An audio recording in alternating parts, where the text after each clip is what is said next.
घमंड हम प्रधानमंत्री भी अगर बनते हैं देश के कभी किसी जमाने में, तो घमंड तब भी नहीं। मिट्टी दियां बट्टा हो लंगे तेरा यार मारी कैमरा फ्लैश।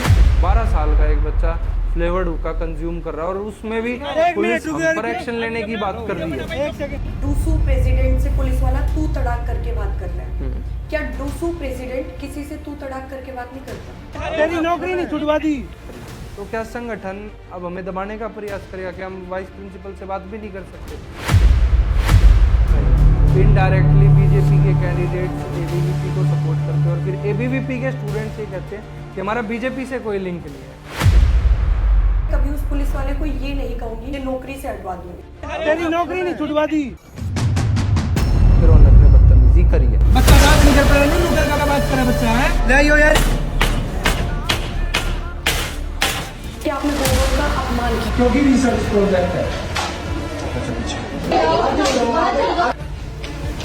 1000 लड़कियां अगर मेरे पीछे मेरे सपोर्ट में है, आई डोंट केयर दुनिया है की बोल दी मैं तो देना है जवाब।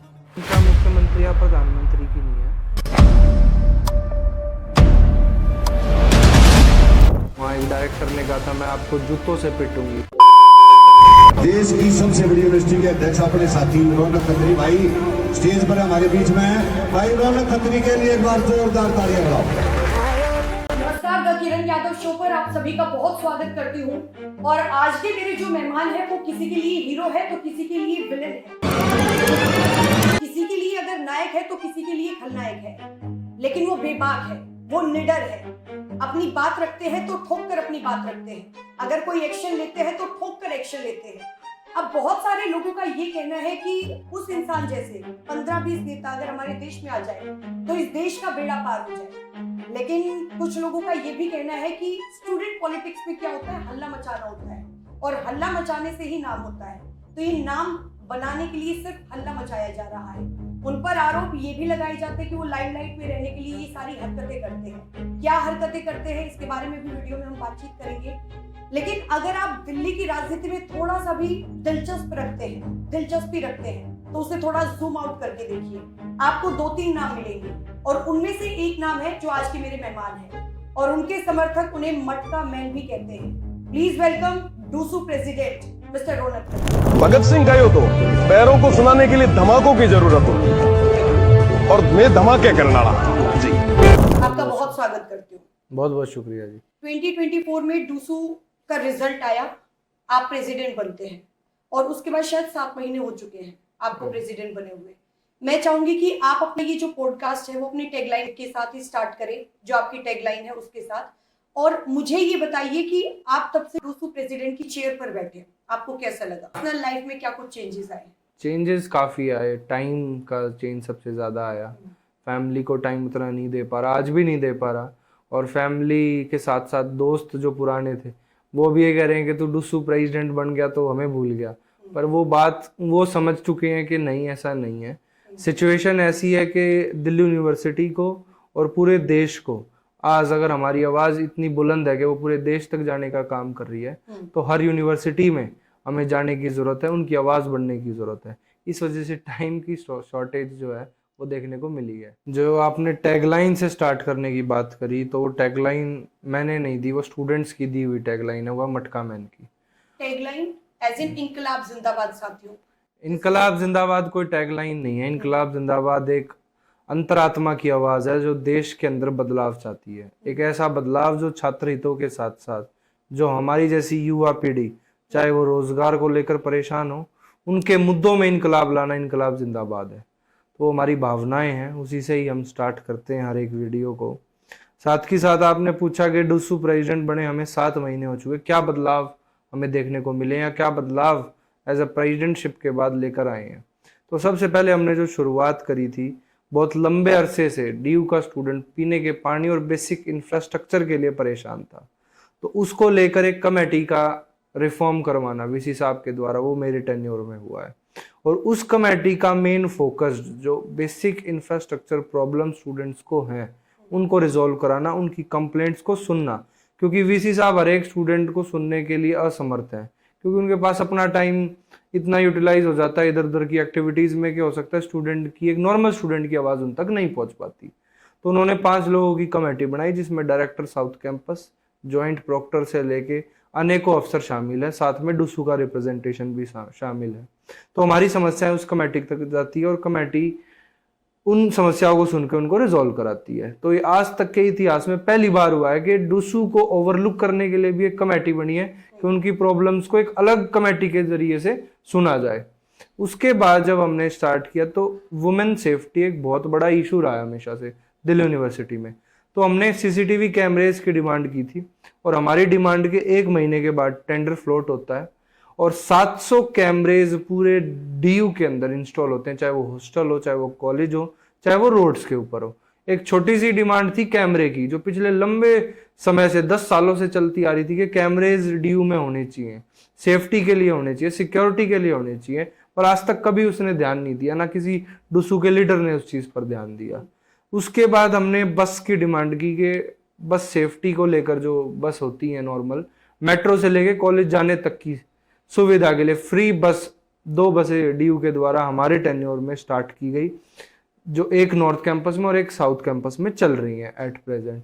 साथ ही साथ और भी बहुत सारे मुद्दे हैं जो चलते आए, पर ये बेसिक जो मेन अचीवमेंट्स रही हैं जो आज तक किसी ने ना सोची थी ना करने का प्रयास किया था, वो हमने कराई है। कभी ऐसा लगा है कि मैं डूसू प्रेसिडेंट बन गया तो एटीट्यूड आया हूँ? आपकी बात बिल्कुल सही है कि आदमी जब जल्दी सीढ़ी मिल जाती है या जब चढ़ने लग जाता है तो घमंड भी साथ साथ आ जाता है, पर हमारे साथ ऐसा नहीं है। स्टार्टिंग में मैंने अपना ड्रेस कोड चेंज किया, जैसे नेताओं का ड्रेस कोड हो गया वही ड्रेस कोड अपनाने की कोशिश करी, पर फिर मेरे अपने जो निजी दोस्त हैं उन्होंने मुझे कहा कि तेरे ड्रेस कोड में चेंज आ गया और ये हमें एक्सेप्टेबल नहीं है, जो पहला रौनक था वही रौनक हमें आज चाहिए। तो आज जब मैं आपके इंटरव्यू में भी आया हूँ तो एक मैं नॉर्मल सी टी शर्ट और एक जीन्स की पैंट में आया हूँ। तो ये हमारा घमंड नहीं है, अब हमारा घमंड इस कदर है कि जमीनी स्तर पे रह के जितने मुद्दे हम रिजॉल्व करा सकते हैं उतने कराएंगे और इसी के लिए प्रयासरत रहेंगे। घमंड हम प्रधानमंत्री भी अगर बनते हैं देश के कभी किसी जमाने में तो घमंड तब भी नहीं आएगा, क्योंकि समस्याओं के समाधान के लिए पद मिला है, उस पद की अपनी एक गरिमा है, उसको सॉल्व कराना। जैसा कि मैंने आपको इंट्रोड्यूस किया है कि स्टूडेंट पॉलिटिक्स में हल्ला मचाने से ही नाम होता है, आप इस चीज से कितना अग्री करते हैं? हल्ला मचाना आज के टाइम में, पहले प्रशासन जो था वो स्टूडेंट सेंट्रिक मुद्दों पर बात करके उनको रिजॉल्व कर देता था, पर आज के टाइम पे एक स्टूडेंट अगर 10 बार भी रिक्वेस्टिंग लैंग्वेज में अपने प्रिंसिपल से अधिकारियों से बात करता है तो उनको समझ ही नहीं आती, पता नहीं क्या मानसिक तौर पे वो असमर्थ हो गए स्टूडेंट को समझने के लिए। स्टूडेंट का हल्ला करना या हल्ला मचाना एक लास्ट ऑप्शन बन चुका है आज के टाइम पे, कि स्टूडेंट को एक एज अ रेमेडी इस चीज को देखना पड़ रहा है। जब आपकी बात नहीं सुनी जाएगी तो शायद आप भी पुलिस अफसर के सामने चिल्ला पड़े कि आप मेरी कंप्लेंट क्यों नहीं लिख रहे हो, आप मेरी एफआईआर क्यों नहीं रजिस्टर कर रहे हो। तो सेम आरडीओ अथॉरिटीज का है, जब आपकी मैं कभी उस पुलिस वाले को ये नहीं कहूंगी कि नौकरी से हटवा दूंगी। तेरी नौकरी नहीं छुड़वा दी। इनका पिस्टल क्यों 1 मिनट रुको, रुकिए, वीडियो बना भाई। 1 सेकंड, तेरी नौकरी नहीं छुड़वा दी। चैलेंज कर रहा हूँ, आप अपनी ड्यूटी परफॉर्म नहीं कर रहे ऑन ग्राउंड। 15 साल के जनाब बालक बैठ कर हुक्का पी रहे हैं। आपकी बात से मैं सहमत हूँ, वो सिचुएशन इस कदर थी। जब आप हडसन लेन की घटना के बारे में आप बात कर रहे हैं, जब हडसन लेन में छोटे छोटे 10-10 साल के 12-12 साल के बच्चे हुक्का पी रहे हैं, 12 साल का एक बच्चा फ्लेवर्ड हुक्का कंज्यूम कर रहा है और उसमें भी पुलिस हम पर एक्शन लेने की बात कर रही है कि आपने गन दिखाकर इस सारे एक्टिविटी को अंजाम दिया। मतलब वो हमें बदमाश बनाने का उनका प्रयास था, उनकी वहां पर बीट पर ड्यूटी थी, अपनी गलती वो मानने को तैयार नहीं है। अगर एक इंसान गलत होगा तो जरूरी नहीं है कि आप भी गलत बनेंगे। अगर आप पूरी पब्लिक के सामने उस पुलिस वाले को ये कह रहे हैं कि तुझे नौकरी से हटवा दूंगा, तो इससे मैसेज क्या जाता है? इससे मैसेज हमारा तो देने का प्रयास ये था, कोई नेगेटिव सेंस नहीं है इस चीज की। अगर पॉजिटिव सेंस में देखें तो पुलिसकर्मी से हम नॉर्मल तरीके से बात कर रहे थे, वो हमारी गलती निकालने को साबित हो रहा है। वीडियो जब देखेंगे, मैंने सारी वीडियोस बहुत अच्छे से देखी, लेकिन जब मैंने फर्स्ट टाइम वो वीडियो देखी मुझे खुद भी लगा कि क्या मतलब कैसे बात कर रहे हैं, क्योंकि एक वो फर्स्ट इंप्रेशन हो गया कि इस एटीट्यूड से कैसे, और वो इंसान एक आम इंसान नहीं है। आपकी बात, अब आपने जैसा कहा आम इंसान नहीं है। पुलिस की ड्यूटी क्या होती है? सेफ्टी, सिक्योरिटी और एक कोड ऑफ कंडक्ट मेंटेन करने की। कोड ऑफ कंडक्ट उस एरिया में मेंटेन ही नहीं हो रहा। अब हम डुस्सू प्रेसिडेंट है, वो हमारे से तू करके बात कर रहा है कि तू जा यहाँ से, तेरा यहाँ कोई काम नहीं है। हमारा कैंपस एरिया, आपके एरिया में गलत काम हो रहा है और आप हमें ही भगाने की बात कर रहे हो वहां से कि आप जाओ। तो क्या हम डुस्सू प्रेसिडेंट बन गए तो क्या अब हम पुलिस से दबने लग जाएं? और जहां तक बात आती है कि लैंग्वेज की, कि हमने टोन गलत यूज करी है या गलत चीज की रिक्वेस्ट करी है, तो आप साबित करो कि क्या हमने गलत चीज की डिमांड करी है। उन्होंने कहा कि हमारे पास गन है, वो पुलिस वाले ने आज तक प्रूव नहीं कर पाए वो कि हमारे पास गन थी, हमने गन दिखाकर वहां बदमाशी करी है। कोई हम बदमाश थोड़ी, लॉ का स्टूडेंट हूं मैं फाइनल ईयर का। आपके आने से पहले अभी भी मैं अपने एग्जाम की तैयारी कर रहा था, यही चीज मैंने उनको बताई। एक एवरेज स्टूडेंट या एक एज अ डुस्सू लीडर हमेशा ये देखा गया है यूनिवर्सिटी के अंदर कि ये गुंडे बदमाश हैं, और इनको गुंडे बदमाश की कैटेगरी में लाके लॉ के तरीके से दबा लो कि ये गुंडे हैं और इनको कुछ नॉलेज होगी नहीं। तो पुलिस अपने तरीके से मनमानी करती आ रही थी, वो मनमानी नहीं चलने दी हमने। हुक्का बंद कराया, उनको बुरा लगा कि हमारा जो हुक्का कल्चर है, पुलिस ही एश्योरेंस दे रही है वहां पे कि हुक्का, एक छोटे छोटे बच्चे आगे पिए, एक आधार कार्ड तो देख सकता है हुक्का देने वाला जो रेस्टोरेंट का ओनर है एक बच्चे को, वो नहीं देखा गया क्योंकि सिक्योरिटी को मैंडेट्स ही नहीं है वहां पे। तो वो सारे घटना इस क्रम को अंजाम देने की थी कि जो गलत काम हो रहे हैं उसको रोका जाए। आपने कहा कि एक डुस्सू प्रेसिडेंट से पुलिस वाला तू तड़ाक करके बात कर रहे हैं, क्या डुस्सू प्रेसिडेंट किसी से तू तड़ाक करके बात नहीं करता? डुस्सू मैं हमेशा, आप मेरी जब वीडियो देखेंगे तो मैं हमेशा आप करके बात करता हूँ, चाहे छोटा हो। Real life and real life there is a huge difference. तो जरूरी नहीं है कि जो रील में है वही रियल में है। आपने किसी प्रोफेसर से आज तक तू तड़ाक करके बात नहीं की? नहीं, मैंने आज तक, आप देखोगे तो एक प्रोफेसर एसआरसीसी में जब घटना हुई थी, वो भी प्रिंसिपल के साथ, वाइस प्रिंसिपल के साथ, तो पता भी नहीं था स्टूडेंट को कि वो वहां पर एज अ प्रोफेसर अपॉइंटेड है। मैंने बच्चों से पूछा उनके सामने कि आप इन सर को जानते हो? बच्चों ने कहा नहीं, हम तो नहीं जानते ना, हमने इनको कभी क्लास में लेते हुए देखा। तो वो प्रोफेसर तो बाद में पता चलता है कि ये प्रोफेसर है। एक वाइस प्रिंसिपल को कभी पीए अलॉट नहीं होता, प्रिंसिपल को तो अलॉट होता है पर वाइस प्रिंसिपल को कभी पी अलॉट नहीं होता। तो एक प्रोफेसर अगर उनके साथ पीछे पीछे पीछे पीछे पीछे पीछे चल रहा है और ना स्टूडेंट उसको रिकॉग्नाइज कर पा रहे हैं कि हमारे प्रोफेसर है, तब उस घटना में ये बात सामने आई थी कि तू तड़ाक में, और उन्होंने संगठन के बात से में दबाने का प्रयास किया था। आप एक बात सोचिए छोटी सी, वहां डॉग्स का मैटर था।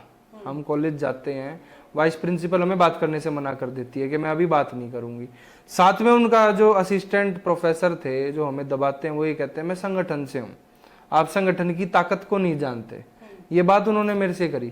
तो क्या संगठन अब हमें दबाने का प्रयास करेगा? क्या हम वाइस प्रिंसिपल से बात भी नहीं कर सकते? और मैं तो गया प्रिंसिपल से मिलने था, प्रिंसिपल वहां मौजूद नहीं थी जब हमें वाइस प्रिंसिपल से बात करने की जरूरत पड़ी। नहीं तो हम वाइस प्रिंसिपल से भी बात नहीं करते, हम तो प्रिंसिपल से करते।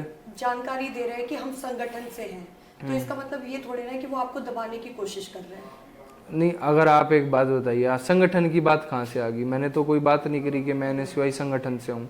मैं तो एक नॉर्मल स्टूडेंट रिप्रेजेंटेटिव बन के गया, जो बच्चे वहाँ परेशान थे। अगर बच्चे मेरे पास नहीं आते तो शायद मैं उस कॉलेज में भी नहीं जाता। अगर बच्चों को वो प्रोफेसर जो अपने आप को स्टूडेंट सेंट्रिक प्रोफेसर बताते हैं, अगर वो स्टूडेंट की प्रॉब्लम पहले ही सुन लेते तो मेरे पास डुस्सू ऑफिस भी कभी नहीं आते। आज तक जो डॉग्स के मुद्दे को लेकर उन्होंने प्रिंसिपल को और वाइस प्रिंसिपल मैडम को सबमिट किए हैं, परंतु उस पर कोई एक्शन ही नहीं हुआ।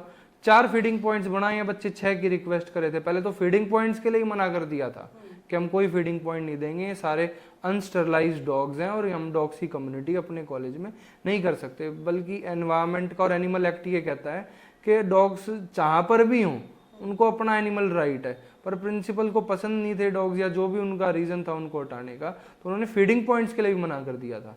मेरे जाने के बाद 4 फीडिंग पॉइंट्स उन बच्चों को मिले। मैडम के सामने रो रहे हैं वो बच्चे, जब उनका कोई रिस्पॉन्स नहीं है।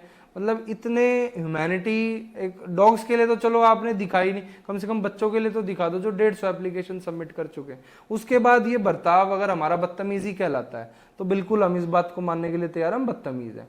परंतु आप 150 एप्लीकेशन की मेहनत, 1 साल की लगातार मेहनत बच्चों की जब दरकिनार कर दोगे ना, तो अंतरात्मा उनकी रो रही थी, उस गुस्से को कोई कंट्रोल नहीं कर पाएगा। आपको पता है कि जो आपकी एक छवि थी मटका मैन के रूप में, अब वो छवि धीरे धीरे बदल गई है कि यार ये बहुत बदतमीज इंसान है, बहुत तू तड़ाक करता है, बहुत हार्श है।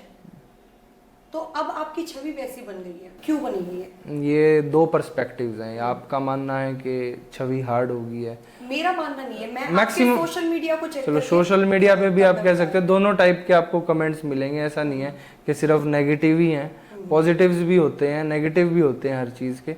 पर हर चीज़ के दो पहलू होते हैं। अगर अच्छी साइड है तो नेगेटिव साइड भी होगी। नेगेटिव साइड क्यों हुई है उसका रीज़न है। हम किसी भी प्रोफेसर से जाके या वाइस चांसलर से जाके ये नहीं है कि भैया आप ये काम क्यों नहीं कर रहे हो। जो गलत होगा उसके खिलाफ आवाज़ उठाएंगे। और उस गलत आवाज़ उठाने में मैंने एक इंटरव्यू में भी कहा था पहले, और आज मैं फिर इस बात को कह रहा हूँ, रौनक खत्री ने जब जब बदतमीजी अगर करने पर मैं मजबूर हुआ हूँ, अगर आप ये साबित कर पाते हैं कि मेरी डिमांड गलत है या मैं गलत चीज़ की मांग कर रहा हूँ, तो मैं पूरी मीडिया के आगे माफ़ी मांगने के लिए तैयार हूँ कि रौनक ने बदतमीजी करी है।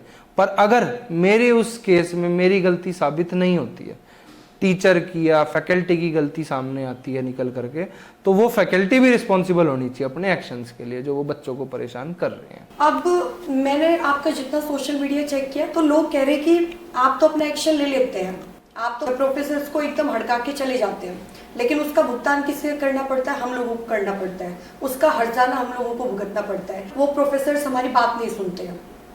ये शायद आज तक तो ऐसा हुआ नहीं है, क्योंकि जब मैं दिल्ली स्कूल ऑफ जर्नलिज्म गया था, वहाँ एक डायरेक्टर ने कहा था मैं आपको जूतों से पिटूंगी, बच्चों को कहा था उन्होंने। उसके बाद ऐसी कोई स्टेटमेंट उनकी आई ही नहीं। मैं वहाँ गया भी, मैडम से मिला भी, विजिट भी किया कॉलेज। साथ ही साथ जब मैं SRCC कॉलेज गया था, प्रिंसिपल और वाइस प्रिंसिपल का बच्चों से बात करने का तरीका ही बदल गया मेरे जाने के बाद। तो ये पॉजिटिव सेंस में भी हुई हैं चीज़ें। और जहाँ तक बात है कि देखो, पॉजिटिव की हर कोई बात करेगा, अच्छाई की हर कोई बात करेगा, लेकिन नेगेटिव साइड के बारे में कोई बात नहीं करेगा। नहीं, नेगेटिव की भी करते हैं, तो आप कर रहे हो जैसे। हाँ, तो मैं उस नेगेटिव की ही बात कर रही हूँ, क्योंकि बहुत सारे लोगों के सवाल आए। मैंने इवन एक स्टोरी लगाई कि एनी क्वेश्चंस फॉर रौनक खत्री, तो लोगों ने मुझे कहा कि ये पूछ रहा। अब उनका ये भी कहना है कि उन्हें हड़का के चले जाते हो प्रोफेसर्स को, लेकिन बाद में वो हमें भाव नहीं देते, टीचर्स प्रोफेसर्स हमारी बात नहीं सुनते हैं। एक रीजन ये था। लेकिन इसके अलावा भी अभी मैं बहुत सारे लोग देख रही थी कि वो आपको एक नायक के तौर पे देखते हैं। तो ये जो दो छवि आपकी चल रही है, एक खलनायक की, एक नायक की, तो ये खलनायक वाली क्यों है, नायक वाली क्यों है? खलनायक किसके लिए है? आपके लिए है। प्रशासन के लिए जो काम गलत कर रहा है। छवि उनके लिए खलनायक हुई ना जिनको मैं अच्छा नहीं लगा। अच्छा किसको नहीं लगूंगा? जो गलत कर रहा होगा, और उसके खिलाफ मैं आवाज उठा दूंगा। आज तक दिल्ली यूनिवर्सिटी में क्या होता आ रहा था? अगर गलत भी हो रहा था तो स्टूडेंट लीडर चुप हो जाता था, या उनका संगठन उनको चुप करा देता था कि नहीं, इस प्रोफेसर के खिलाफ आपने नहीं बोलना, ये हमारी पार्टी का है। मेरी पार्टी का आप यकीन नहीं करेंगे, जब मैं स्टार्टिंग में प्रेसिडेंट बन के आया था तो एक प्रोफेसर से मेरी एक नॉर्मल स्टूडेंट को लेकर बात हो गई थी, जिसकी वीडियो आज तक मैंने कभी शेयर नहीं की। वो हमारे कांग्रेस पार्टी की जो है प्रोफेसर हैं, DU में ही अपॉइंटेड है। तो उनसे मैंने एक स्टूडेंट के लिए रिक्वेस्ट की थी कि इसकी समस्या आप इसको सॉल्व कर दीजिए। तो मेरे संगठन से फ़ोन आता है कि हमारे प्रोफेसर के साथ आप ढंग से बात करो, या उनके साथ मतलब उनके ऊपर ज़्यादा प्रेशर मत बनाओ काम करने का। तो मैंने अपने संगठन में एक बात कही थी कि अगर गलत होगा, चाहे वो मेरी पार्टी का हो चाहे किसी और पार्टी का हो, गलत गलत है और सही सही है। तो उस प्रिंसिपल, जो वो भी प्रिंसिपल ही थी एक डिपार्टमेंट की, उसके खिलाफ भी हमारे सेम मोड ऑफ एक्शन थे। तो खलनायक की जो छवि आप कह रहे हो वो गलत लोगों के लिए है जो काम करके खुश नहीं है यूनिवर्सिटी के अंदर, और जो नायक की छवि है, नायक उसके लिए जिसके लिए मैं आवाज़ उठा देता हूँ। अब आप देखेंगे चाहे लक्ष्मीबाई कॉलेज का हो, जो गोबर वाला इंसिडेंट था, उस पे भी आऊंगी मैं। उस पे मैं अभी बता देता हूँ। उन स्टूडेंट्स के लिए तो मैं नायक ही हुआ कि भाई हमारे लिए भैया आए, और 1000 लड़कियां अगर मेरे पीछे मेरे सपोर्ट में हैं कि भैया हम गोबर वाली क्लासरूम डिजर्व नहीं करते, तो उन 1000 बच्चों के लिए तो मैं नायक हुआ। पर उस प्रिंसिपल के लिए जरूर मैं खलनायक हो गया हूँ, क्योंकि उनके ऑफिस में मैंने गोबर लीव दिया। तो दोनों छवि साइमल्टेनियसली, और दोनों छवि दो पर्सपेक्टिव पर्सन्स के लिए है, बच्चों के लिए अलग और फैकल्टी के लिए अलग। अब जो आप वहाँ पे वो गोबर लीप के आए, वो एक डिस्कशन हो सकता था प्रिंसिपल के साथ। तो अभी जैसा मैंने थोड़ी देर पहले कहा था कि स्टूडेंट पॉलिटिक्स में क्या होता है कि हल्ला ज्यादा करना होता है, तो वो उसी का ही एक पार्ट है। अब बहुत अच्छी बात आपने करी कि ऐसे नहीं ऐसे हो सकता था, ऐसे नहीं ऐसे हो सकता था। उन्हीं प्रिंसिपल को मैंने 4 महीने पहले मेल किया था कि मैम आपके कॉलेज में वॉशरूम्स की और जो टीन शेड की क्लासरूम्स हैं और पीने के पानी की ये समस्याएं हैं, आप इसको रेक्टिफाई कर दीजिए। फ़ोन पे भी बात हुई है, और ईमेल उनकी प्रिंसिपल मैडम की हमारे पास है, वो भी मैंने उनको फॉरवर्ड किए हुए। बच्चों के स्क्रीनशॉट्स तक इनफैक्ट उनको फॉरवर्ड किए हुए हैं कि मेरे पास ही इंस्टाग्राम पे मैसेज आए आपके कॉलेज के, इसको ठीक करवा दो आप। पर आज तक मैडम ने उस चीज को रेक्टिफाई नहीं किया। और जो गोबर वाला इंसिडेंट है, अगर 4 महीने तक हमारी बात को अनसुना किया जाएगा, कोई रिप्लाई नहीं दिया जाएगा, और जाने से पहले भी मैंने मैडम को फोन किया है, वीडियो भी इंस्टाग्राम पे पोस्ट किया कि मैम कल मैं आपके कॉलेज आ रहा हूँ, आपके ऑफिस में गोबर लगाने के लिए। मैंने अपनी इंटेंशन स्पष्ट कर दी थी उस वीडियो में। मैम चाहती तो मेरे कॉल का आंसर भी कर सकती थी, मैडम चाहती तो अपने ऑफिस में भी मौजूद हो सकती थी उस टाइम पे, और मेरे आने से 10 मिनट पहले मैडम चली जाती है। उनका बात करने का कोई इंटेंशन ही नहीं है। क्यों? स्टूडेंट सेंट्रिक मुद्दों पर तो बात ही नहीं करनी। बात करनी है तो अपनी हम लोग कैसे छवि को इम्प्रूव करें, या जिस भी संगठन में वो है उसमें मैं जाना नहीं चाहूंगा, उनके अपने पर्सनल मोटिव्स क्या हो सकते हैं, उन चीज पर उनका मैडम का फोकस था। अब लेकिन कुछ लोग कह रहे हैं कि आपने गोबर का अपमान किया है, क्योंकि हमारे हिंदू संस्कृति में गोबर को पूजते हैं। तो आपने उस गोबर को वॉशरूम में फेंक के या फिर प्रिंसिपल ऑफिस में फेंक के अपमान किया है। हम जिस एरिया से आते हैं, जिस एरिया में आप अभी बैठे, वो देहात का एरिया है। हमारे खुद परिवार में किसान परिवार और गाय भैंस का कल्चर हमेशा से रहा है। तो मैं तो ये कहूँगा कि गाय माता, गौ माता ने हमें ये आशीर्वाद दिया कि गोबर, जो गाय का गोबर हमने उनके ऑफिस में लीपा है, उनकी उनसे आंखें खुले प्रिंसिपल मैडम वो की। लीपना नहीं कहते ना, आप जैसे करके आए थे, वो लीपना नहीं था, वो था फेंकना। अब फेंकने की आ जाए, चाहे अगर लीपने की। अब आप बोल रहे हो लीपना जो प्रिंसिपल करके गई थी उसे कहते हैं लीपना। नहीं तो वही हमारी बात आ जाती है। अब हम स्टूडेंट्स हैं, स्टूडेंट की जहाँ तक बात आती है, हमने पहले आराम से लीपा है, और जब टीवी वाला जो एरिया था वहाँ हमने गोबर फेंका नहीं है, गोबर वहीं जाके लीपने का प्रयास किया है। अब टीवी के ऊपर तो मैं कैसे गोबर लीपू? तो हमारे, मैं अपने एडिटर को कहूंगी कि दोनों क्लिप्स लगाइए, बिल्कुल लगाई कि जो जाए। प्रिंसिपल ने जो गोबर लिपा है वो भी, और जो आपने गोबर लीपने की कोशिश की है वो भी, बिल्कुल। और उसमें पता चलेगा कि गोबर लीपना किसे कहते हैं और गोबर फेंकना किसे कहते हैं। निश्चित तौर पर आप लगाइए। जब टीवी से ऊपर वाला एरिया था वहां पर हमने गोबर ऐसे करके थ्रो करके, फेंकना नहीं कहेंगे उसको, गोबर हमारा लगाने का ही प्रयास था। अब लगाने के लिए हम कोई एक्सपर्ट या ट्रेंड तो है नहीं, शायद मैडम ट्रेनिंग लेके आई थी गोबर लीपने की, पर हमने कोई ट्रेनिंग नहीं ली किसी भी प्रकार से, और ना ही आज तक गोबर दिल्ली यूनिवर्सिटी में यूज हुआ है। हमारे जो वीसी साहब है उन्होंने भी इस चीज को दरकिनार करके ये कहा था कि हम इस चीज का समर्थन नहीं करते कि क्लासरूम के अंदर गोबर लगाया जाए। तो वही हमारी मंशा थी। अब तब आप अपने ऑफिस में नहीं होते, तो उसके बाद ऋषभ चौधरी आपके ऑफिस आते हैं, और वो वहां पे वही जो आपने किया, गोबर लीप के गया। मेरे और उसके कार्य में बहुत फर्क है। हमने स्टूडेंट्स के लिए आवाज उठाई है, उन्होंने प्रशासन के लिए आवाज उठाई है कि हम प्रशासन के साथ हैं, हम उन मैडम के साथ हैं जो स्टूडेंट सेंट्रिक मुद्दों पर बात ना करके, एसी उन्होंने नहीं लगवाया, उन्होंने उस चीज का समर्थन किया है कि आपने गोबर लीपा और हम आपके साथ हैं।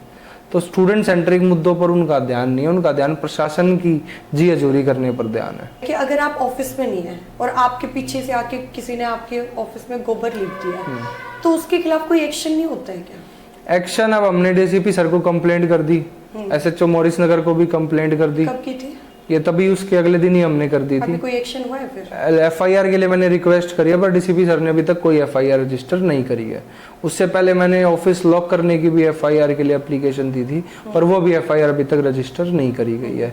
उन्होंने कहा है कि एक बार सारे इंसिडेंट्स को हम लोग कोलैब करके एक म्यूचुअल एफआईआर इनके खिलाफ तैयार करेंगे। गोबर संग्राम चल रहा है, कभी आप जाते हो, कभी ऋषभ चौधरी जाते हैं, तो उससे आपको नहीं लगता कि गलत मैसेज जा रहा है स्टूडेंट्स में?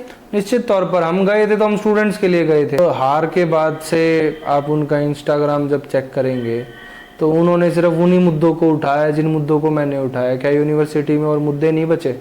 मैं तो उनकी पार्टी से रिक्वेस्ट करूंगा कि थोड़ी बुद्धि देने का काम करें।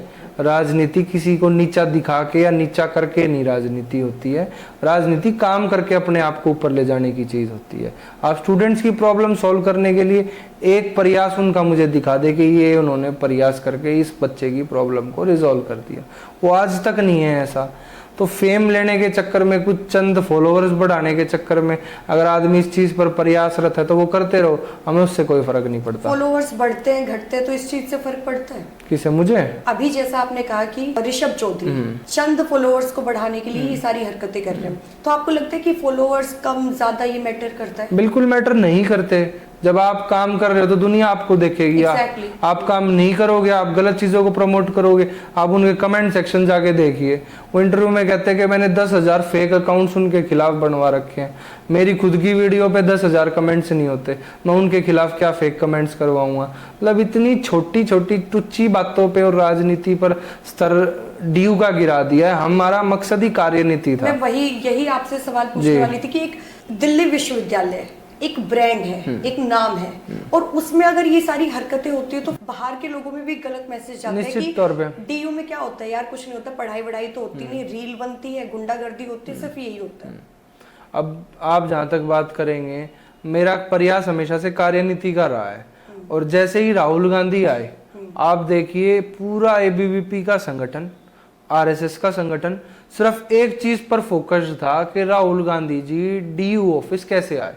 वो तो यूं कह रहे हैं कि बिना बताए आए, एक बार साल 2023 में आए थे और एक बार इस बार आए हैं। 23 में जब आए थे तो वो एक हॉस्टल के अंदर लंच के टाइम पर आए थे। और जब डुस्सू ऑफिस में आए, आज अगर आप मेरे यहाँ ऑफिस पे आए हैं और आप अगर मैं डुस्सू ऑफिस आपको इनवाइट करूंगा तो आपको किसी लेटर की जरूरत नहीं है कि आप मेरे ऑफिस आके इंटरव्यू लें। आप, मेरी अपनी ऑटोनोमस बॉडी है। कहीं पर भी डुस्सू का कॉन्स्टिट्यूशन इस बात को नहीं कहता है कि हमें किसी को बुलाने के लिए प्रॉक्टर से या वीसी से परमिशन लेनी पड़ेगी। तो इस चीज का विरोध, मैं उस चीज पर वापिस आ रहा हूं कि राजनीति किस कदर दिखाई जा रही है यूनिवर्सिटी के अंदर कि मुद्दों को तो छोड़ दो। राहुल गांधी जी आए, उसके बाद एक हफ्ते सिर्फ दूसरी पार्टी का काम क्या था, राहुल गांधी राहुल गांधी राहुल गांधी राहुल गांधी। स्टूडेंट सेंट्रिक मुद्दे कहाँ हैं? एक हफ्ता अगर आप 7 मुद्दों पर बात करो तो मुझे भी अच्छा लगता है और स्टूडेंट्स को भी अच्छा लगता है। अब नॉर्मल, राहुल गांधी कौन है? विपक्ष के नेता है जी, एलओपी है। तो राहुल गांधी ऐसे किसी जगह पे जाएंगे, ऐसे नहीं जा सकते हैं। अब आप पूछेंगे कि क्यों नहीं जा सकते? कुछ प्रोटोकॉल्स होते हैं, उनकी सिक्योरिटी। कौन से प्रोटोकॉल? मैं बता रही हूँ उनकी सिक्योरिटी। अब प्रधानमंत्री को आप मान लो, प्रधानमंत्री ऐसे ही किसी जगह पे नहीं चले जाएंगे। प्रोटोकॉल्स क्या रहेंगे कि उनकी सिक्योरिटी मैनेज करनी है। दिल्ली विश्वविद्यालय का प्रशासन ये कह रहा है कि हमें तो कुछ पता ही नहीं था, तो पता तो होना चाहिए ना। अब आप सिक्योरिटी की बात कर रहे हैं, राहुल जी को जो सिक्योरिटी मिली हुई है वो सरकार से Z+ सिक्योरिटी उनको अलॉटेड है। उनकी सिक्योरिटी अपने आप में सक्षम है, पहली बात। दूसरी बात, ना कोई वो पब्लिक गैदरिंग थी कि वहाँ 400 बच्चों की गैदरिंग हो, क्राउड को मैनेज करना हो तो सिक्योरिटी को अवेयर किया जाए। वहाँ सिर्फ 15 से 20 स्टूडेंट्स बैठे थे, उनका इंटरेक्शन था जिसके लिए उनकी सिक्योरिटी इतनी सक्षम थी कि वो उस चीज को मैनेज कर पाए। पर ब्रीच कहाँ हुई? ब्रीच ऑफ सिक्योरिटी तब हुई जब एबीवीपी को पता चलता है कि डुस्सू ऑफिस के अंदर राहुल गांधी जी आ गए। वे अपने 200-300 जो लोकल उनके कार्यकर्ता हैं उनको बुलाकर वहां पर डुस्सू ऑफिस के बाहर इकट्ठे हो जाते हैं, तो वहां सिक्योरिटी ब्रीच होना होता है। वो तो कह रहे हैं कि हमें डुस्सू सचिव के ऑफिस में बंद कर दिया, एनएसयूआई के जो कार्यकर्ता थे उन्होंने हमारे साथ गलत बर्ताव किया है। अब कुछ ना कुछ बात तो बनाएंगे, आप साबित कर दो, आप FIR करा दो, आप कोर्ट ले जाओ, आप कुछ तो एक्शन लो, लीगल एक्शन जो कोर्ट की नज़र में या एक आम जनता की नज़र में ठीक हो। कहने में जो आपने कहा रील और रियल में बहुत फर्क होता है। रियल में आप एक्शन लो, DCP ACP सब आपकी नॉलेज में है, सब आपको जानते हैं। आप डुस्सू सचिव हो, आप डुस्सू उपाध्यक्ष भी इनका है, आप उनका इस्तेमाल करके जो भी कानूनी कार्रवाई हो वो मेरे खिलाफ भी शुरू करो अगर होती हो तो प्रैक्टिकली चीजें एक भी पॉसिबल नहीं है। पर बातें ऐसी कही जाती है कि जिसके विरोध में स्टूडेंट ये सोचता है कि यहाँ तो सिर्फ राजनीति हो रही है और कार्यनीति स्टूडेंट सेंट्रिक इशू की बात ही नहीं हो रही। तो आपको नहीं लगता कि राजनीति हो रही है? निश्चित तौर पर हो रही है। अब आप एक बात बताइए, स्टूडेंट सेंट्रिक मुद्दों के लिए आज तक 2 इनके डुस्सू ऑफिस बेरर है, उन्होंने कितनी एक्टिविटीज करी है? आपको ये 4 से 5 लेटर देते हुए दिखाई देंगे, जिन लेटरों में से 2 लेटरों में तो ये सिर्फ एग्जामिनेशन डेट को एक्सटेंड करने की मांग कर रहे हैं, जिन चीज़ों को मैं डालता तक नहीं हूँ कि ये बहुत छोटी बेसिक चीज़ है। अगर एग्जामिनेशन फॉर्म की डेट मान लो 12 तारीख है, उसको मैंने 14 करा लिया, क्या ये सक्सेस है मेरे लिए? नहीं। 14 तारीख करके मैं 15 भी करवा सकता हूँ उस एग्जामिनेशन फॉर्म की डेट को फिल करने के लिए, अगर किसी बच्चे का रह गया तो। ये ऐसी छोटी छोटी चीजों को सक्सेस दिखाते हैं। राहुल गांधी आए थे तो राहुल गांधी मुर्दाबाद ऐसे भी नारे लगाए थे, वो क्यों लगाए थे? वो डुस्सू सचिव नहीं लगाए थे, सिर्फ डुस्सू सचिव या फिर उनके कार्यकर्ता वगैरह? डुस्सू सचिव। अब आप मुझे ये बताइए कि 7 साल बाद NSUI का जो एक कैंडिडेट है वो प्रेसिडेंट बनता है, तो स्टूडेंट्स वोट क्यों करते हैं? कुछ काम किया ही होगा ना, तभी 7 साल तक ABVP का कैंडिडेट रहे। देखिए, ये बहुत ही अच्छा क्वेश्चन आपने रेज किया है अभी। पीएचडी के जो इंटरव्यूज होते हैं ना, उससे प्रोफेसर्स नियुक्त होते हैं आगे। जो पीएचडी करेगा आज डीयू में, वो कल को प्रोफेसर के लिए भी एलिजिबल होगा, मतलब उसके chances to get appointed as a professor बढ़ जाएंगे। तो आज के टाइम पे डीयू की सिचुएशन ऐसी है कि मैक्सिमम प्रोफेसर्स एबीवीपी पार्टी के सपोर्टर्स हैं या आरएसएस विंग के सपोर्टर हैं। आरएसएस एक्टिव हो जाती है, एबीवीपी को एक्टिव करती है चुनाव के टाइम पे। अब जो प्रोफेसर उस पार्टी से लिंक्ड होगा, अब मेरे पास प्रूफ्स हैं बकायदा। एआरएसडी कॉलेज का एक प्रोफेसर कहते हैं ग्रुप में, मतलब इतना खुल के, kindly vote to ABVP tomorrow, मेरे इलेक्शन में। स्टूडेंट्स इतने ना समझ थोड़े ना है। आ रहा हूँ उस मुद्दे पर कि स्टूडेंट इतने ना समझ नहीं है। आपने न्यू एजुकेशन पॉलिसी एक बार गो थ्रू, मैं कहूँगा आप एक बार करिए। उसमें जो न्यू एजुकेशन पॉलिसी आई है, वो पॉलिसी ऐसी है, वो टीचर बेस्ड पॉलिसी बनाई गई है। मान लीजिए अगर आप एक स्टूडेंट है और मैं एक टीचर हूँ, तो मेरे पास में आपके 40% मार्क्स हैं, जिसको मैं 0 भी कर सकता हूँ, जिसको मैं 5 भी कर सकता हूँ, जिसको मैं 38 भी कर सकता हूँ। अब मान लीजिए आप मेरी बात को सपोर्ट नहीं करते हैं, आप मेरे फेवरेट चाइल्ड नहीं है, तो मैं आपको 5 नंबर दूंगा, 10 दूंगा। आप अपने जो दूसरा मार्क्स है, जो टेस्ट, रिटन टेस्ट पेपर है, उसमें किसी भी स्टूडेंट के 35 से 40 मार्क्स से ज़्यादा नहीं आते। मेरे खुद के नहीं आए थे, मैं स्कूल का भी टॉपर रहा हूँ, मेरे लॉ फैकल्टी में भी अच्छे मार्क्स हमेशा से रहे हैं, मेरे भी मार्क्स ज़्यादा नहीं आए 50% से अबव, जो यूजी ग्रेजुएशन की मैं बात कर रहा हूँ। तो जो पॉलिसी में फिर से आऊँगा, वो ऐसी पॉलिसी इंट्रोड्यूस करी गई है कि मेरे हाथ में आपकी पावर है कि मैं आपको कैसे कंट्रोल करूँ। ऐसा थोड़े ना होता है, अगर हम किसी को वोट दे रहे तो किसको क्या पता कि हमने किसको वोट दिया है। अब सपोज करिए जब मेरे हाथ में आपकी पावर है, 10,000 एसेंशियल रिपीट ऑन रिकॉर्ड मेरे पास गूगल फॉर्म पे हैं, जिन बच्चों के ईआर दिखा रखे हैं। अब ईआर आप पूछेंगे कि ईआर क्या कंसेप्ट है। ईआर ये कंसेप्ट है जिन टीचरों ने बच्चे को प्रैक्टिकल में फेल कर दिया, जो मैं मार्क्स आपसे भी डिस्कस कर रहा हूँ, वो बच्चा बार बार टीचर के पास जाएगा कि मैम मेरा प्रैक्टिकल आप वाइवा दोबारा ले लीजिए, मेरे असाइनमेंट दोबारा ले लीजिए। मैडम और टीचर, प्रोफेसर उस चीज़ को ले गए तो उस बच्चे को मार्क्स मिल जाएंगे। अगर बच्चे को मार्क्स नहीं मिले तो वो वहाँ पर उस चीज़ पे फेल है। आज 10,000 ही आ रहा है। कौन परेशान है सबसे ज़्यादा? बच्चा परेशान है। क्यों परेशान है?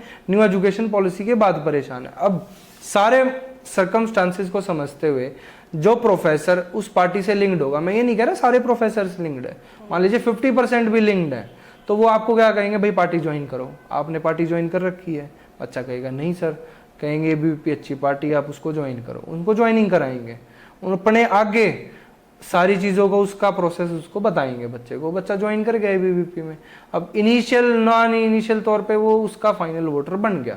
अब जहाँ तक आपकी बात है कि अंदर जाके स्टूडेंट का राइट है कि वो वोट देते हैं या मुझे नहीं देते हैं। अब मुझे 20,207 वोट मिली हैं, मुझे ये पता है कि एबीवीपी के स्टूडेंट्स ने भी मुझे वोट किया हुआ है। क्यों? उनके मेरिट पर मैं था, उनको मैं पसंद था इसलिए वोट दिया। मेरे को आके बच्चों ने कहा है कि भैया मैं हूँ एबीवीपी से, प्रेसिडेंट पे आपकी दिया, पर नीचे तीनों पोस्टों पे मैंने एबीवीपी की वोट डाली है, तो मेरे को उस चीज़ से कोई दिक्कत नहीं है। कंपटीशन कैसा था इस बार? कंपटीशन बहुत था, कंपटीशन हर बार बहुत होता है। तो फिर अभी जो 7 साल बाद आप लोगों को चांस दिया है, तो अभी उस चांस का आप लोग कैसे एडवांटेज उठाएंगे? एडवांटेज नहीं उठाना कहेंगे इसको, काम करना। एडवांटेज एज इन कि कैसे काम करेंगे? काम आप देखते आ रहे हैं लगातार, स्टूडेंट सेंट्रिक इशू पे जो मैंने बैठते ही आपको 2-3 काम मैंने काउंट करवाए हैं। उसके अलावा भी बहुत सारी चीज़ों में हम लोग इन्वॉल्व हैं, छोटी छोटी चीज़ें जो हर चीज़ दिखाई भी नहीं जाती, क्योंकि काम इतने हैं कि अगर हर चीज़ दिखाने लग जाएंगे तो रोज़ की 10 रील बनाने लग जाएं, उसका कोई बेनिफिट नहीं है। फिर स्टूडेंट का एक दिमाग चला जाता है कि वीडियो के लिए इस चीज़ को कर रहा है, दिखाने के लिए इस चीज़ को कर रहा है। वो वीडियोज़ हम सारी डालते भी नहीं है कि क्या काम हो गए क्या नहीं हुए। मटका मैन के नाम से, जैसे मैंने पहले भी बताया कि आपकी एक छवि है, मटके लगा तो दिए आपने, लेकिन उनमें पानी कौन भरेगा? अब सीसीटीवी कैमरे की बात आ जाती है फिर से। अगर सीसीटीवी कैमरे अभी रनिंग कंडीशन में हो डुसू के बाहर, तो वो देख लेंगे। वहाँ पर मैंने जो ऑफिस क्लर्क मुझे मिला हुआ है डुसू की तरफ से, मैंने उनकी ड्यूटी लगा रखी है कि रोज़ आपने इनमें मटकों में पानी डालना है जो डुसू में पानी आता है। तो उन्होंने मेरे को एक बात कही, भैया आपने बच्चों की कसम खा के मैं इस बात को कह रहा हूँ कि मेरे आंखों के आगे आपके मटकों में से पानी निकल रहा है। और दो जिन्होंने भी वो वीडियो बनाई है, सिर्फ एक बंदे ने वीडियो नहीं बनाई है, मैं नाम नहीं लूंगा उस बंदे का, क्योंकि मेरी जुबान इतनी नहीं है कि मैं उनका नाम लूं और उनका इंटरव्यू में जिक्र होना चाहिए। 2 बंदों ने इस काम को अंजाम दिया है और दोनों बंदों पे उस मेरे क्लर्क ने इस बात को कहा है कि भैया मैं अपने बच्चों की कसम खा के कह रहा हूँ, मेरे आंखों के आगे उन्होंने आपके मटकों में से पानी निकाल कर वीडियो बनाई है कि ये मटके खाली है। मतलब इतनी छोटी और टुच्ची राजनीति पर ये उतर रखे हैं कि कैसे इसको बदनाम किया जाए, कैसे डिफेम किया जाए, कैसे 7 साल के बाद NSUI पावर में जीत कर आ जाती है, इनको कैसे नीचे दिखाया जाए। अब मैंने तो ये सोचा जब से ये वीडियोज ऐसी निकल करके सामने आ रही है, खाली मटके, हफ्ते भर के अंदर मैं वाटर कूलर ही लगा दूंगा बाहर परमानेंट तरीके से। उसमें तो ना वो खोल के देख पाएंगे कि पानी है नहीं है, और परमानेंट उसका कनेक्शन करवा दूंगा, एक परमानेंट ही सॉल्यूशन वहां पर दे देंगे ताकि निकाल ही नहीं पाए।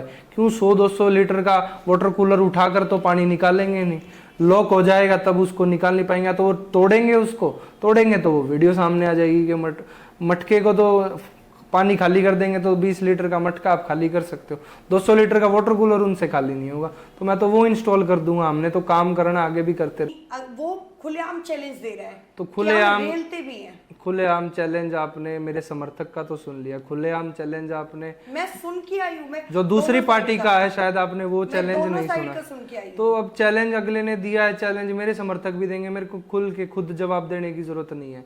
ना मेरा वो लेवल है कि मैं इतने निचले स्तर पे जाऊं कि घटिया और टुच्ची बात पे मेरे को मोटिवेट किया जाए कि मैं रौनक बोले, पर मैं आज तक जवाब नहीं दिया, ना मेरे को देने की जरूरत, ना मेरा ये काम कि मैं उनको जवाब दूं। मेरा काम स्टूडेंट्स का है, वो मैं करता रहूंगा। आप जिस पार्टी को सपोर्ट करते हैं कांग्रेस, तो कांग्रेस की तरफ से आपको कुछ सपोर्ट मिलता है? कांग्रेस की तरफ से बिल्कुल सपोर्ट रहता है। जैसे अब हमारी रिक्वेस्ट पे राहुल गांधी जी आए, अब संसद में हमारे मुद्दे अगर उठेंगे तो एक सपोर्ट ही है कि स्टूडेंट सेंट्रिक मुद्दे संसद तक पहुंच रहे हैं। शायद वो आवाज आज तक किसी ने भी नहीं उठाई है, तो ये सपोर्ट अपने आप में बड़ा सपोर्ट है। साथ ही साथ चुनाव में भी कांग्रेस का पूरा सपोर्ट रहता है।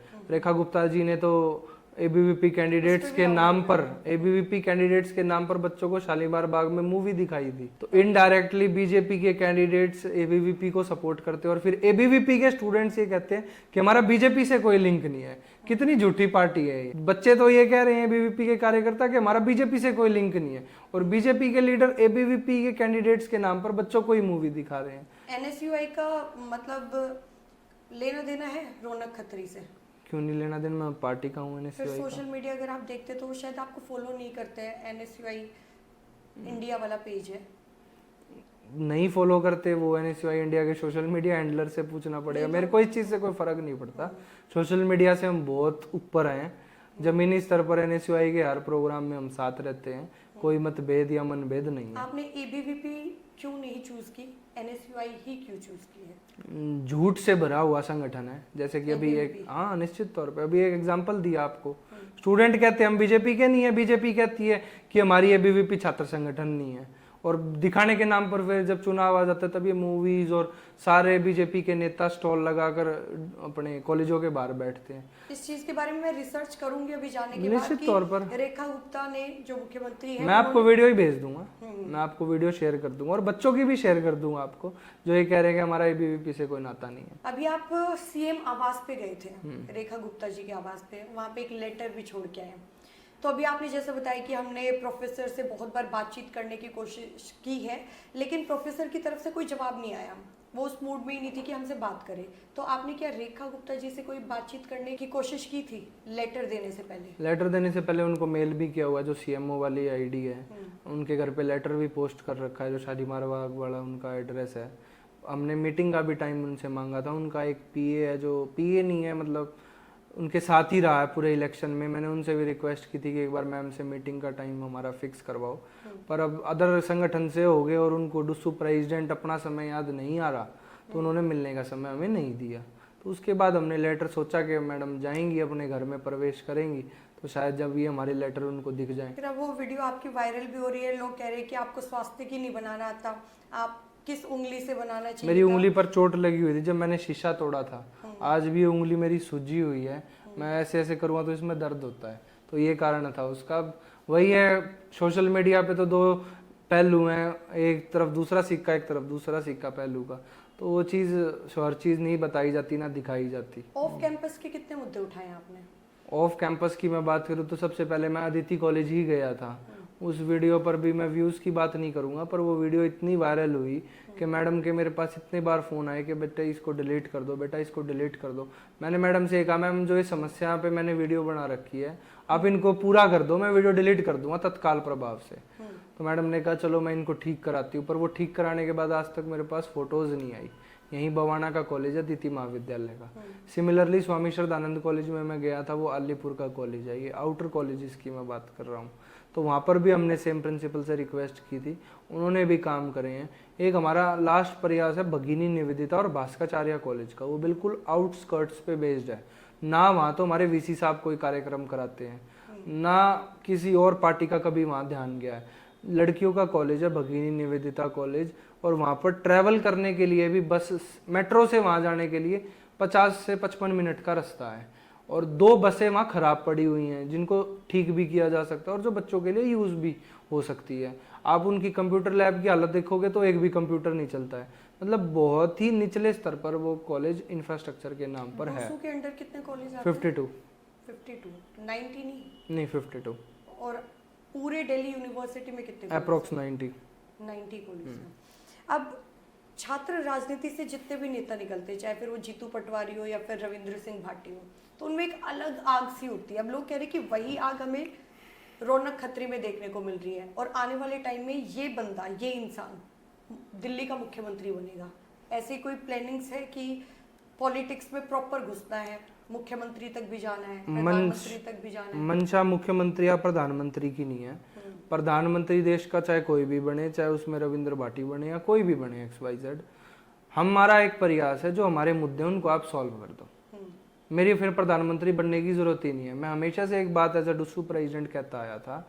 मेरे से पूछा कि आप डुस्सू प्रेसिडेंट क्यों बनना चाहते हो? मैंने कहा मैं नहीं बनना चाहता डुस्सू प्रेसिडेंट। आप डुस्सू प्रेसिडेंट की सीट पे आप बैठो, मैं समस्याएं बताऊंगा आपको, आप उनको रिजॉल्व कर दो। मेरे को नहीं बनने की जरूरत।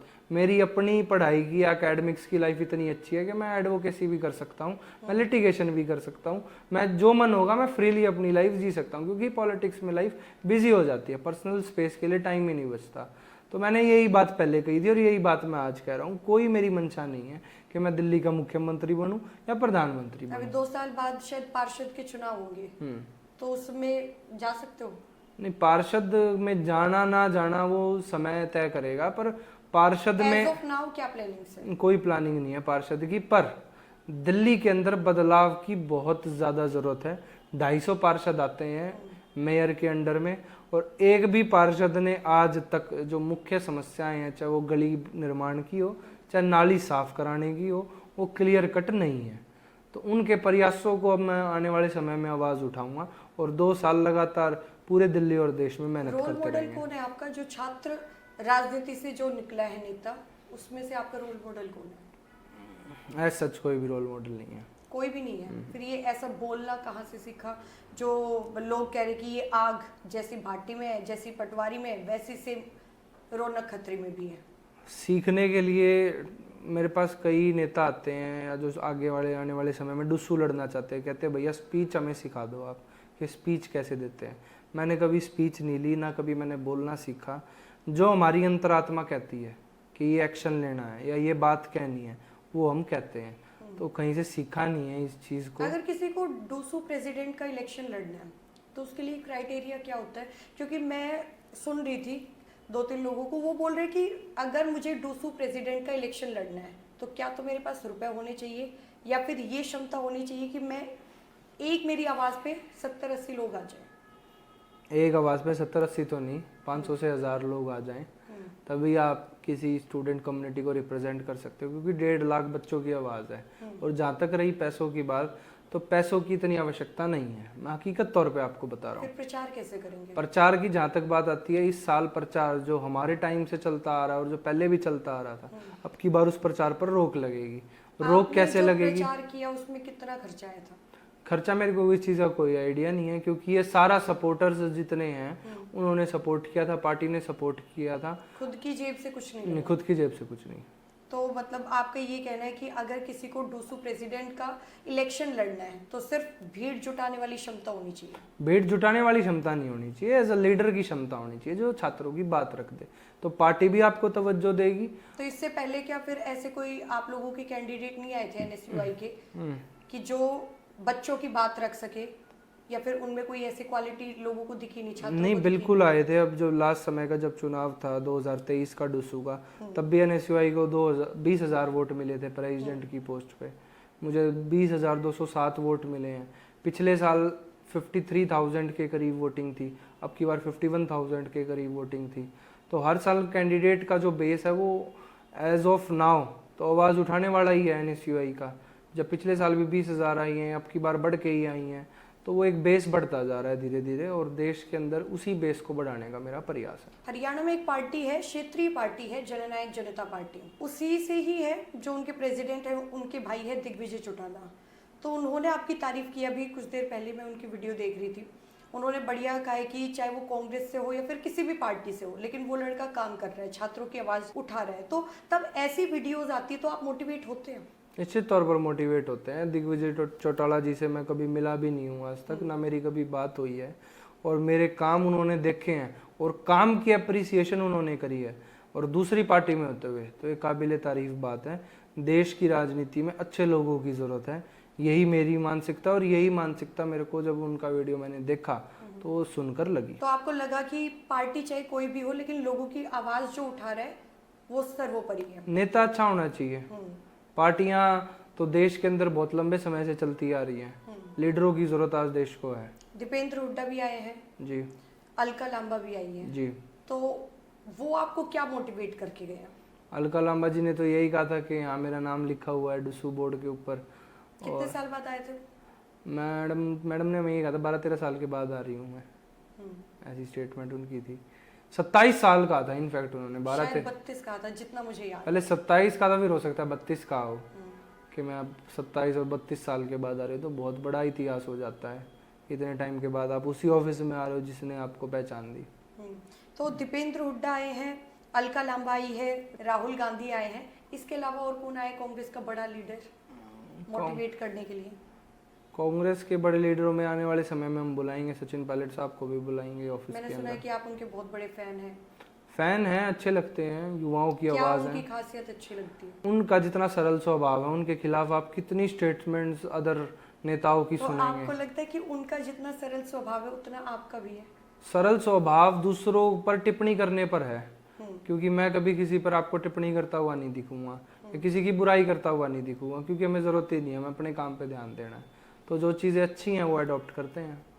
बस एक यही चीज सचिन पायलट की सबसे ज्यादा अच्छी नहीं, युवाओं के लिए रोडों पे भी संघर्ष करते हैं। आप वो सचिन पायलट जी आप देखोगे, जहाँ जहाँ आंदोलन होंगे वहाँ सचिन पायलट जी की भूमिका सबसे आगे आपको मिलेगी। सचिन पायलट जी को मैंने तब राजस्थान में विधानसभा चुनाव थे, तब मैंने बहुत उनको ब्रीफली सुना भी है, देखा भी है। शायद वो जाने भी इसी चीज के लिए जाते हैं कि वो जो यंगस्टर्स है वो उनकी आवाज उठाते हैं, क्योंकि यंगस्टर की आवाज एक यंगस्टर ही समझ सकता है, कोई दूसरा नेता नहीं समझ सकता। कि अगर कोई एजेड नेता है तो वो नहीं समझेगा, लेकिन सचिन पायलट इस चीज़ के लिए ही जाने जाते हैं कि वो युवाओं की आवाज़ उठाते हैं। इसके अलावा कोई और रोल मॉडल है आपका? राहुल गांधी जी।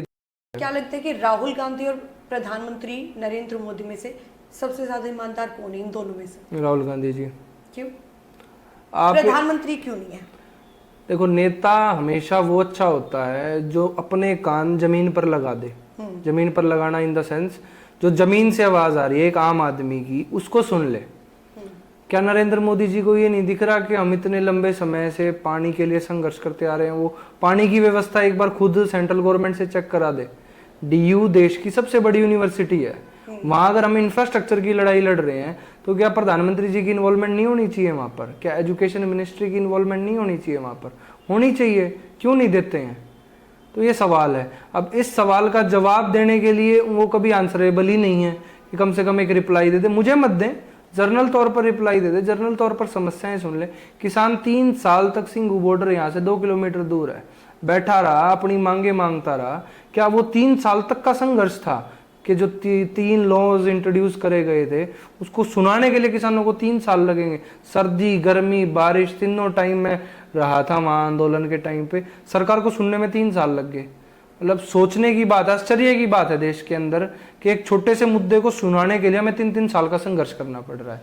तो उस चीज को देखते हुए Rahul Gandhi ji is the best alternative option as of now, जो देश को बदल सकते हैं और हमारी आवाज को सुन रहे हैं। अगर नहीं सुनेंगे तो फिर क्या फायदा, प्रधानमंत्री किस नाम के, जब देश की आवाज नहीं सुन रहे हैं। तो राहुल गांधी के अलावा आपको विपक्ष में कौन सबसे ज्यादा अच्छा लगता है? प्रियंका गांधी जी भी बहुत अच्छी आवाज, अब जैसे ही किसी वो दूसरी पार्टी से अगर मैं बात करूँ तो राघव चड्ढा जी भी बहुत अच्छी बात रखते हैं हमेशा देश की। अभी उन्होंने एयरपोर्ट को लेकर भी करा था, और साथ में जब मुद्दों की बात आती है, स्वाति मालीवाल जी भी बहुत एग्रेसिवली अब दिल्ली में और सदन में अपनी आवाज़ उठा रही हैं, तो वो भी एक अच्छी एज ए लीडर देखी जा सकती है। हनुमान बेनीवाल जी भी आवाज़ उठाते हैं। तो सारे नेता हैं जो आवाज़ बुलंदगी के साथ रखते हैं सदन के अंदर, तो वो पसंद है। सबसे बढ़िया नेता कौन हो सकता है राहुल गांधी के अलावा? मैं नहीं कहूँगा इस पर कुछ। आपको क्या लगता है कि कन्हैया कुमार और रौनक खत्री में सबसे बड़ा डिफरेंस क्या है? कोई डिफरेंस नहीं है। कन्हैया कुमार जी जो हैं हमारी पार्टी के हैं, साथ ही साथ रौनक जो है वो लॉ का स्टूडेंट है। कन्हैया कुमार जी JNU के पढ़े हुए हैं। तो कन्हैया कुमार जी, एक बात रखने में कि रौनक खत्री में और कन्हैया कुमार में एक जो मेजर डिफरेंस क्या है? मेजर डिफरेंस पे अगर बात करेंगे तो हम लोग हर कम्युनिटी को साथ लेकर चलते हैं, कन्हैया जी भी हर कम्युनिटी को साथ लेकर चलते हैं। डिफरेंस आज तक मैं तो देख नहीं पाया हूँ कि क्या डिफरेंस है, आप बता दीजिए। कन्हैया कुमार ने हमेशा इंटरनेशनल मुद्दों पर भी बात की है, नेशनल मुद्दों पे भी बात की है। मतलब वो जो केंद्र वाली राजनीति है वो हमेशा उसमें दिलचस्पी उनकी रही है। लेकिन जैसा मैंने आपके बारे में देखा, जितना मैंने आपका पढ़ा है, देखा है, रिसर्च किया है, तो आपने सिर्फ जो स्टूडेंट्स की बात है वही मुद्दे उठाए हैं। आपने कभी केंद्र वाली राजनीति के अंदर घुसने की कोशिश नहीं की अभी तक। हाँ, ये रीज़न है। हमने कभी अभी तक सेंटर के मुद्दे नहीं उठाए हैं क्योंकि उसका रीज़न है, हम फिलहाल जिस कम्युनिटी से आते हैं वो स्टूडेंट्स की कम्युनिटी है और मैं डुस्सू का प्रेसिडेंट हूँ। पहले मैं स्टूडेंट्स के मुद्दे तो रिजॉल्व कराऊं, मैं बात अपनी सेंटर तक पहुंचाने लगूं कि आप ये गलत कर रहे हो, आप ये सही कर रहे हो, और मेरे अपने मुद्दे पीछे रह जाएं, तो उस चीज़ पर जब समय आएगा तो निश्चित तौर पर आवाज़ उठाएंगे। रौनक खत्री को सबसे ज़्यादा शौक किस चीज़ का है? खेलने का, स्पोर्ट्स का। गाड़ियों का? नहीं, इतना नहीं है। लेकिन लोग कहते हैं कि डूसू प्रेसिडेंट के पास G वैगन है। वो मेरे दोस्त की है, एक राजस्थान का एक आपके दोस्त पास है। कौन सी गाड़ी है? मेरे पास कोई गाड़ी नहीं है, मेरे नाम पे रजिस्टर्ड। घर में कितनी गाड़ियाँ हैं? घर में तो चाचा ताऊ फादर के पास हैं गाड़ियाँ। आप जीतते हो तो आपके पीछे जो फुल सपोर्ट मिला है, किसने सबसे ज़्यादा सपोर्ट किया है? फैमिली ने पूरा सपोर्ट किया है, स्टूडेंट्स ने पूरा सपोर्ट किया है, दोस्तों ने सपोर्ट किया है। एक दो इंसान जो स्टार्टिंग से लेके लास्ट तक आपके साथ खड़े थे, कंधे से कंधा मिला। ऐसे नाम नहीं ले सकता मैं क्योंकि बहुत लोग हैं साथ जिन्होंने साथ दिया है, तो एक का नाम लूंगा, दो का लूंगा तो हो सकता है दूसरे लोग परेशान हो जाए। पेरेंट्स का कितना बड़ा रोल था? 100% रोल था। तब आप जीत गए तो पेरेंट्स के रिएक्शन क्या थे? बहुत खुशी के थे। सबसे ज्यादा कौन, मम्मी या पापा? दोनों। एक नहीं, डिफरेंस थोड़ी हो सकता है। अभी आपने ये कहा कि आपको खेलने का बहुत ज्यादा शौक है, क्या खेलते हो आप? क्रिकेट खेलता हूँ। मतलब अब टाइम मिलता है क्रिकेट खेलने का? कम मिलता है, पर जब भी मिलता है तो स्विमिंग, क्रिकेट, ये स्पोर्ट्स खेल लेता हूँ। फ्रेंड सर्कल कितना बड़ा है? फ्रेंड सर्कल बहुत बड़ा है। एक दो जैसे ऐसे लोग कि आपके साथ 24 घंटे रहते हैं, कोई है ऐसा? हाँ, ऐसे हैं। कितने लोग? 5-6 लोग हैं। अगर आज रौनक खत्री किसी को बुलाए फोन करके, कितने लोग आएंगे? 10,000। एक फोन करने पे? एक फोन करने पे, हाँ। एक फोन करने एक फोन करने पे 10,000 लोग आएंगे। आप फोन कर सकते हो? अभी यहाँ टाइम भी तो लगेगा, 2 घंटे 3 घंटे। हर स्टेट से लोग आएंगे। कितने स्टेट्स में आपकी जान पहचान है? हर स्टेट में। हर स्टेट में? सबसे ज्यादा कौन से स्टेट में है? यूपी भी अच्छा है, राजस्थान भी अच्छा है। थोड़े फन क्वेश्चंस है। DU में किसी लड़की ने आपको प्रपोज किया हो? नहीं, कभी नहीं।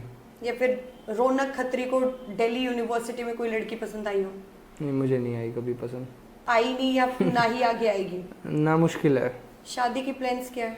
अभी नहीं, 4-5 साल बाद। लव मैरिज होगी या फिर अरेंज वो मैरिज? समय बताएगा। फिर भी ऐसा कुछ नहीं कह सकते अभी। अभी आर यू सिंगल और मिंगल? I am single. तो दिल्ली यूनिवर्सिटी में कोई भी पसंद नहीं आई? नहीं। और ऐसा भी होता है पसंद आना अलग चीज़ है, अभी हमारी उम्र नहीं है। तो जब उम्र क्योंकि होगी तब देखा उम्र जाएगा। वाली बात अभी आपने कही है, क्योंकि एक यही उम्र होती है, तो 24-25 साल के बाद तो ऐसा होता है कि इंसान तो मैच्योर हो ही जाता है। हाँ, तो मैच्योरिटी के साथ चीज़ों को डील करेंगे आगे, तब जब पसंद आएगी तब देखेंगे। लास्ट मैसेज अपने फैंस को, अपने समर्थकों को क्या देंगे? लास्ट मैसेज सपोर्टर्स को और मेरे भाइयों बहनों को मैं एक ही दूंगा, हमारा काम पहले भी स्टूडेंट सेंट्रिक और कार्यनीति बेस्ड था और आगे भी वही रहेगा। बीच में जितनी भी राजनीतिक घटनाएं हुई हैं, जब से राहुल गांधी जी आए उसके बाद से पूरा संगठन और जितनी पार्टी है उनका सिर्फ एक टारगेट है कि रौनक खत्री को कैसे आप नीचे गिरा सकते हो वो करो। उनके अवार्ड पॉइंट सेट कर दिए गए हैं, तो उन चीज़ों को देखते हुए आपने आने वाले समय में अपने लिए खुद आवाज़ उठानी पड़ेगी, क्योंकि मेरा समय अब 2 महीने का रह गया है। तब आपका जब अपना संदेश आएगा, आपको काम कराने की जब ज़रूरत पड़ेगी, तब आपको खुद रौनक खत्री बनना पड़ेगा, आपको खुद अपनी आवाज़ बुलंदगी के साथ उठानी पड़ेगी। अगर रौनक खत्री से लोगों को मिलना हो तो आप कहाँ पे अवेलेबल है? मैं अपने डूसू ऑफिस भी अवेलेबल हूँ, मोस्ट ऑफ द टाइम मैं डूसू ऑफिस ही मिलूँगा, और छुट्टी वाले दिन मैं नरेला अपने घर मिलूँगा। रौनक खत्री रीचेबल है, अभी बहुत सारे इंस्टाग्राम के मैसेजेस हैं, कम से कम 1 लाख से अबव मैसेजेस मेरे इंस्टाग्राम पे अनसीन है आज के टाइम पे। उनको भी मैं पर्सनली अब टीम को डिप्लॉय करके रिप्लाई कराऊंगा, और जिसको मिलना होगा उनको मिलने के आप लिए। पर्सनली रिप्लाई करते हैं क्या इंस्टाग्राम पे? हाँ, कुछ मैसेजेस पे।